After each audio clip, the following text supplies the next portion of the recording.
What's up, ladies and gentlemen? Welcome back to the Brandon Coin YouTube channel, and today we are going to be working on the new shop computer. It's not new, it's a lot of used parts. It's actually sitting over here next to me.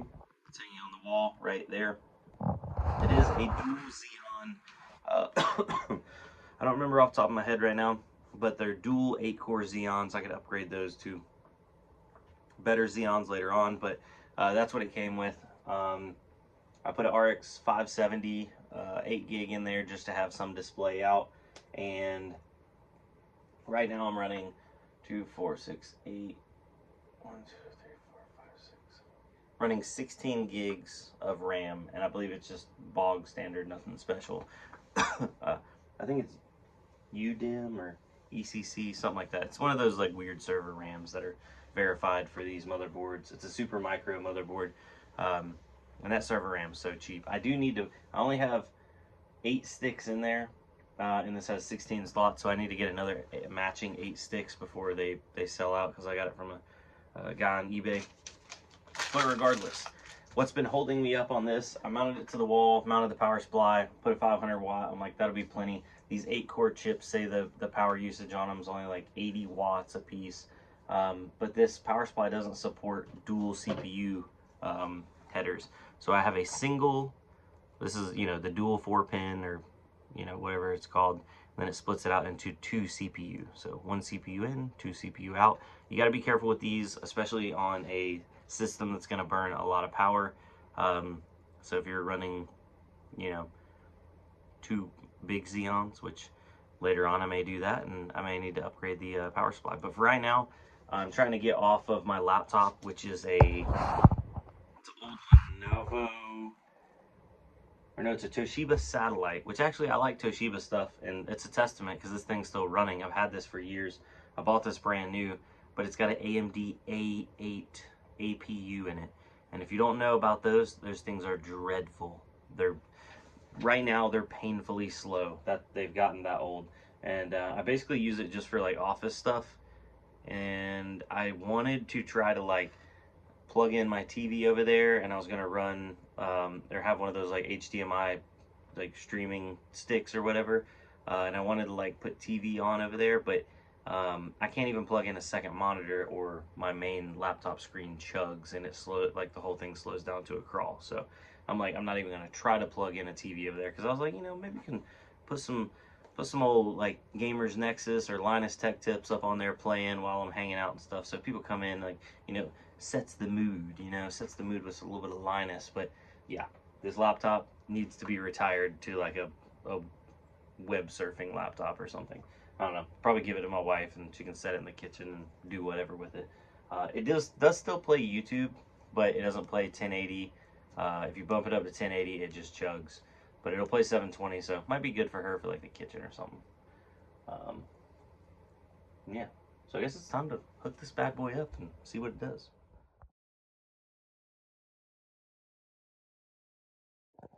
All right, so here's an up close and personal. I'm not gonna tuck all these wires in zip tie them yet, because I'm probably gonna have to pull a SATA wire out of there for a SSD, because this board does not have any M.2 on it, which is odd, but I don't know, maybe this board's a little too old for that. I kind of take it for granted that everything doesn't have M.2 slots on it anymore. But yeah, I really like the way this is sitting, so I'm probably going to move that monitor right there, and then I'd love to put a monitor up there. So I don't know exactly how I want to run all that yet, but we'll get there. First things first, I got to fire this up. It uses a non-standard header panel, so I need to Google that real quick and see what 2 pins constitute a power button on this bad boy. All right, so I just looked it up, and it is this header panel right here. Normally it's always like a staggered one over here on this side, but it's actually completely all the way at this side. It's these 2 pins right there. And let's power it up, and I'm gonna go into BIOS and make sure everything is happy. I hope these fans are enough airflow. I haven't mounted them yet or not, because I don't know if I'm gonna end up staying with that fan setup. We don't have any display yet, so cross your fingers. Oh yeah.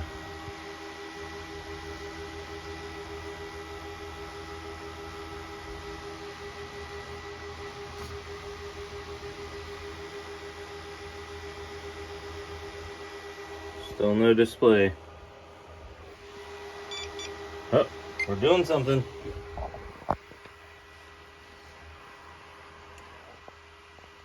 I'm gonna give it a minute to see if it is gonna pop up, and then I'll be right back. This is super frustrating. I'm not super experienced with like server boards, so I've been going through all the troubleshooting steps. I'm getting solid power on with that green light up there. I am getting the BMI heartbeat, which at first I saw a green blinking LED and I'm like, oh, that's a problem. After searching through the troubleshooting steps, the BMI heartbeat is good. So if you have a green flashing LED you're good. It recommended taking all the RAM out and leaving one populated right there. But before that, I pulled all the RAM out, and then it gave me a 6 short beeps, which means no system RAM detected. Then I put 1 stick of RAM back in there, and it's no longer doing no system RAM detected. So green LED, we got a heartbeat. I can't get any video out from there, so then I found the jumper, which is right there for onboard video. I made sure it is on jumper 1-2 just to make sure I wasn't going crazy. I did put it on 2-3 and tried it both ways. No video display there, and I can't get video display out of this graphics card, so I thought it might have been that graphics card. So I grabbed another graphics card. This is one of my little low profile cards that has no external power. I plugged that in there. No display out of that one. The next troubleshooting step is said to take the second CPU out. So I got to figure out which one's the first one, which one's the second one. I assume this is the first one because it's closest to the IO, because everything's been going like left to right. But I ran out of time and I have to go pick my son up from preschool and the day's over. So little frustrating right there. Not what I wanted to see, but if any of you guys are experienced, this is a, what model is it? Hold on. I'll put the model, it's a super micro, but I'll put the model number down below in the comments section. And if you have any sort of advice, I'd love it. If not, then this is a problem that lives to fight another day. So anyway, guys, I'll see you on the next one. Peace, adios, all that kind of stuff. Got a ton of packages going out today. So if you ordered something over the last few days, I apologize with my getting my wisdom tooth pulled and that kind of thing. I was a little bit slow on that, but I'm going to make it up to you guys. I really will. We got some really good deals coming. Just added some 3080s and some 3090s to the website.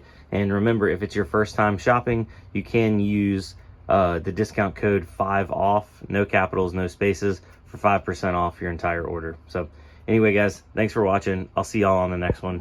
Adios. All right. Anyway, guys, I'm in the computer shop. What's up? Welcome back. This is Brandon Coin, that kind of stuff. But so I have these little CPU boxes. They're for shipping AMD CPUs normally because, let me get one that I haven't already put stuff in. They have this lip inside there. I don't know if you guys can see that.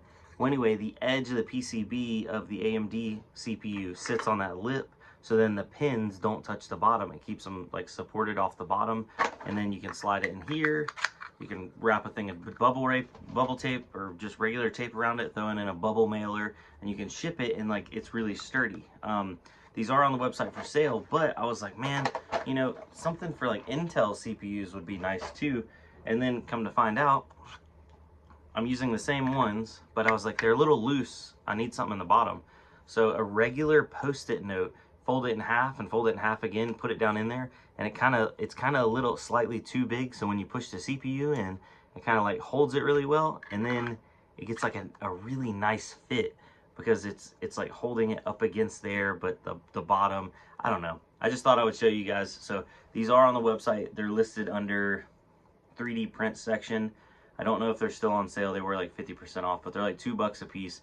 If you've ever shipped an AM4 CPU and you've bent the pins on them, you know what I'm talking about. It is a pain in the butt because I've sold AM4 specifically, or AMD, not AM5 because they don't have pins anymore, but I've sold quite a few of them, and I've probably had like 2 or 3 of them come back, and then it's like every time I sell, or used to, every time I sold one, I'd have to like get creative and like cut out foam and do all this crazy stuff, and that still doesn't take into account like, you know, shipping carriers just throwing those things all around, and it doesn't take much to bend those little pins. So yeah, just word to the wise, And I had some people be like, oh my God, these things are such a ripoff. They're $2 a piece, but you know, your shipping is like $4. And I'm like, well, to ship one little item is not cost effective. So if you buy more, like, the shipping doesn't go up until you hit like a bajillion of them or quite a few of them. So these are definitely aimed toward people that are like selling multiple or going to be selling multiple, or even using them as little like storage trays, and they can put them in there and store them away. Buying one's not cost effective, but if you've ever looked up buying those little clamshells that come in for the AMD CPUs, those little clamshells aren't cheap either. They actually end up being quite a bit more. So this is just the most cost effective way I have found to ship AMD CPUs, and now Intel CPUs. Intel CPUs really don't need this, but just trying to go the extra mile, you know what I'm saying?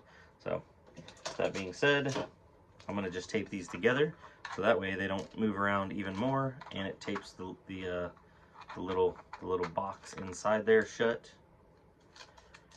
because these bad boys are getting shipped out. These are two i3-7100s. Somebody on the web store just bought these. Don't know what he bought them for, but they're a pretty good deal. Got some other cheap, like low-end CPUs too. So if you need anything like that, you can check it out. But yeah, now it's just time to go grab a bubble mailer. Ugh.